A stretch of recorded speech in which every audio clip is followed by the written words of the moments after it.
Namaskar and welcome to StudyIQ. I am your friend Rahul. The agenda for today's discussion is connected with Indian polity. Under the domain of polity, we are going to discuss about recognized political parties in India. We are going to divide this discussion into two halves. In the first half, we will understand what is a recognized political party, who recognizes political parties in India, and what is the criteria to become a nationally recognized party and a state recognized party. Then we'll talk about what are the benefits or the perks that come with this recognition. That would be the first half of our discussion. And in the second half, we will talk about one of these benefits or perks being misused by the national political parties. You can see the news here, which is connected with the second part. In Lutyens' bungalow zone, only ones still squatting are BJP and Congress. And you do know that the BJP and Congress are nationalized, recognized national parties of India. So let's talk about recognition first. From exam point of view, it is very important. MCQs can be created with respect to the criteria of national party and state party and with respect to benefits as well. And in the second part, we'll understand how these benefits are being misused. To get to know this information, stay with me till the very end. All right, let's begin. But before that, there is a small notice for all the aspirants. You just have a few hours to enroll for the September P2I batch. It is beginning in just few hours. You still have an opportunity to join. This is the most comprehensive program for the preparation where we will be hand-holding you through prelims, mains and interview. Just visit our website studyiq.com. You'll get all the information there. Enroll. For maximum discount, do use my code Rahul Live.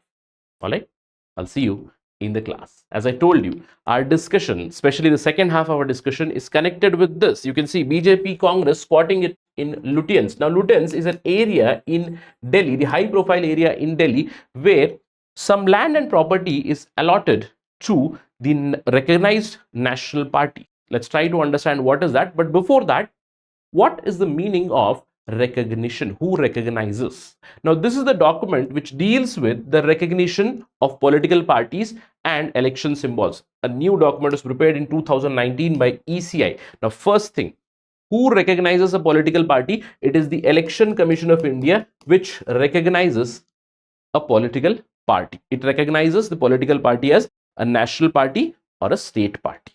Now, what is the criteria for this? Now, if you get into this document, you will understand classification of political party.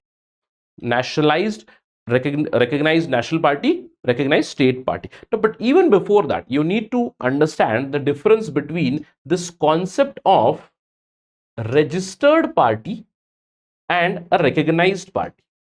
All right.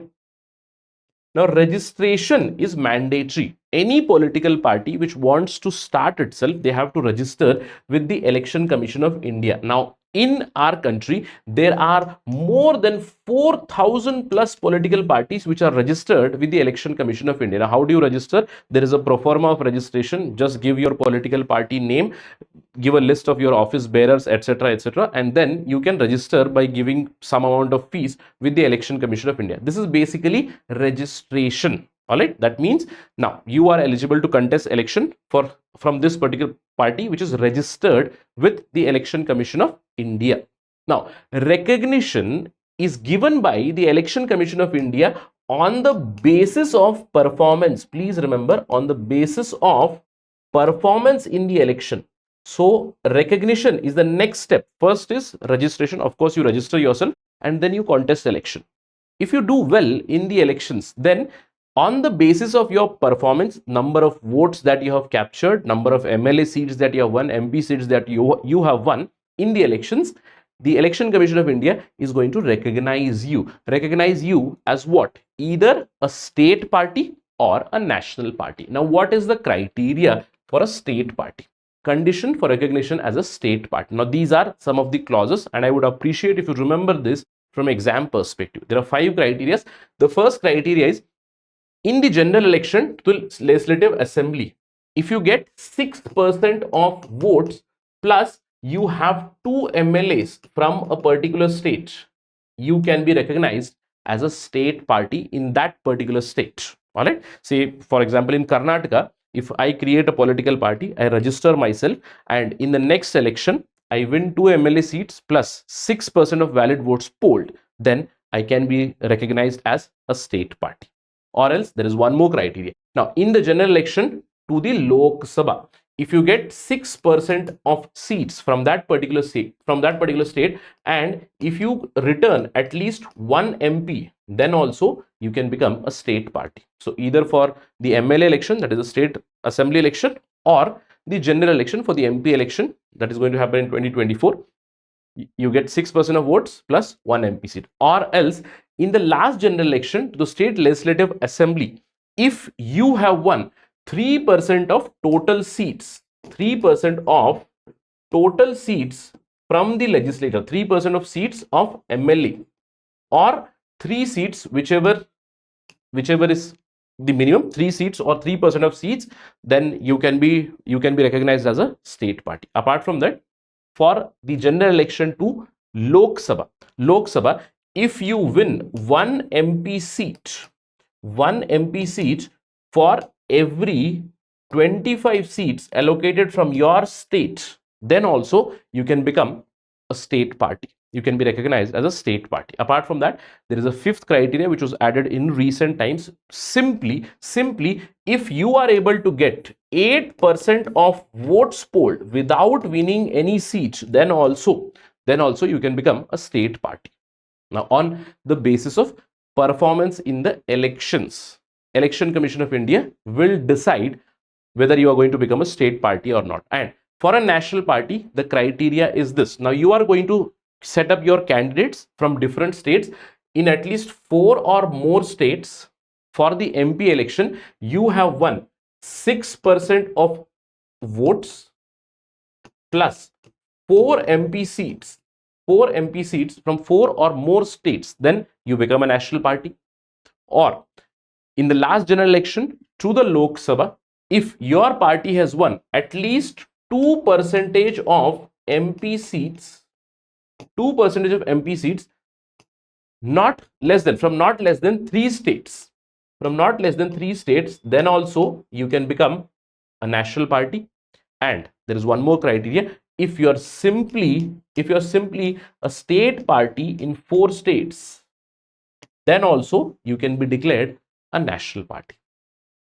So recognition is given by Election Commission of India on the basis of performance in the election. Now, there is a condition for continuity also. That means, say for instance, imagine that in 2019 I became a national party. That means on the basis of my 2019 general election to the Lok Sabha, on its performance, I became a national party. And imagine in 2024 I could not replicate it. Will I be de-recognized? The answer would be no. It depends on Election Commission of India. Now, the condition for continued recognition as a national party or a state party, it depends on the next election performance. That means till one election you are given a leeway, but for the subsequent election, basically you can hold that tag for 10 years. That's the basic idea. All right, that's the basic idea.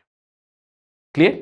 Now, this is the criteria for national party and state party. Remember this from exam perspective. Now the question comes up, sir, what are the benefits? Imagine that you performed very well in the elections and you are now recognized by the Election Commission of India. What are the benefits that you are going to get?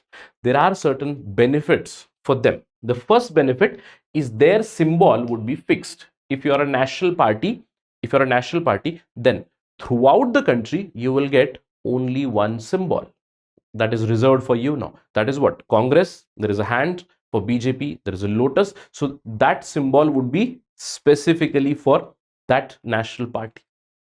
Same applies for a state party. If a state party is recognized in a state, then they will get exclusive allotment of a reserved symbol in that particular state. Apart from that, if there is a recognized state party or a national party, then they will get 40 star campaigners instead of 20. For a normal registered party, they will get 20 star campaigners. Again, there is no specific definition of a star campaigner, but star campaigners would be 40, and these star campaigners that can come and campaign for the candidates of this political party, recognized political party, and the expenses of star campaigners, they are not added to the candidates' spending. And you do understand, for every election in India, we have a spending limit on the candidates, and star campaigners' expenditure is not added to candidates. This is a perk of being recognized. Apart from that, the recognized political parties also get 2 copies of free electoral rolls. They also get time, the air time on Akashwani, Doordarshan, etc. with respect to general elections. Apart from that, for the nomination of state recognized party candidates and national recognized party candidates, there is a need of only one proposer while filling the nomination. But for others, the requirement is higher. Apart from that, for a recognized political party, if they have announced a candidate and if that candidate dies before the election, then there can be a substitute candidate which can be allotted. That facility is not available with the other registered parties. Apart from that, one of the biggest perks that the registered political parties they get is they are eligible to get land in Delhi to build a party office. Now, this is the benefit that we are going to discuss about. They get a land in Delhi to build a party office, land at subsidized rates. Pretty interesting, right? Now, for this, in 2006 itself, the Land and Development Office under the Directorate of Estates, they have laid down the land allotment policy for political parties. Now, as per this political party, if there is a national party which is recognized or a state party which is recognized and that state party has at least 7 MPs in total in the parliament, be it Lok Sabha, Rajya Sabha combined, then in such a case, those political parties shall be allotted land for construction of their party office in Delhi. And that allotment would be at subsidized rates. Now, apart from this, the allotment is done that this particular land will be given to you at this particular rate. You construct your office, and to construct the office, you will get 3 years. And for those 3 years, I can allot, for those 3 years, the Directorate of Estates, they can allot separate buildings in high profile areas in Lutyens, Delhi for time being. Till the time construction happens, till that time, I can give you office space as well. A rental office space. Again, the rent is also quite subsidized. Now, the size of the plot that is given, it depends on the party's strength. And it varies from 500 square meters to 4 acres. If there are 15 MPs, 500 square meters. If there are 200 MPs for a political party, it can go up to 4 acres. And this is subsidized. Now, imagine this happening. And who has got allotment?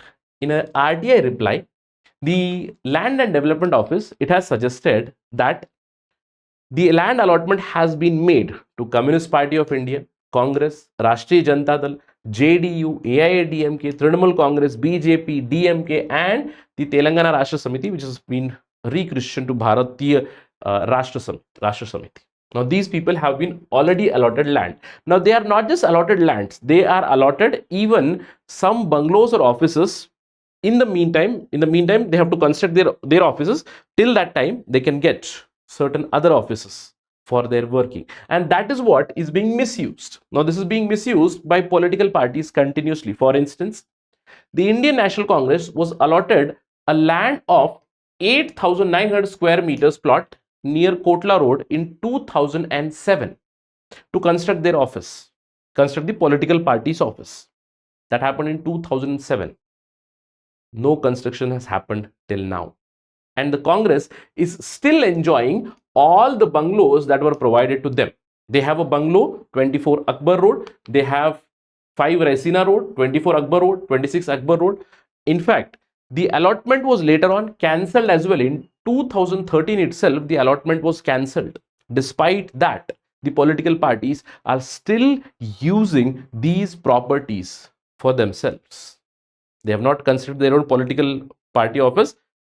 Whatever is allotted, that is also being misused. One of the prime national parties, that is Indian National Congress. In fact, last year, the Directorate of Estates has issued a notice to Congress to vacate different bungalows that have been allotted. No action has been taken still. It's still under the possession of Congress itself. Apart from this, if we talk about other party, BJP, the BJP was allotted 8,095 square meters of land on the DDU mark in 2014 itself. And they shifted their offices, they constructed their office, and in 2018 they have shifted there. But whatever bungalow was allotted to them, they are still holding it. They are still holding on to that particular bungalow as well. In fact, the bungalow which was allotted to them, 11 Ashoka Road, it is now the BJP IT cell. So being recognized has perks, and apparently being recognized, it also gives them power to misuse those perks or abuse those perks for the period which is not allocated for them.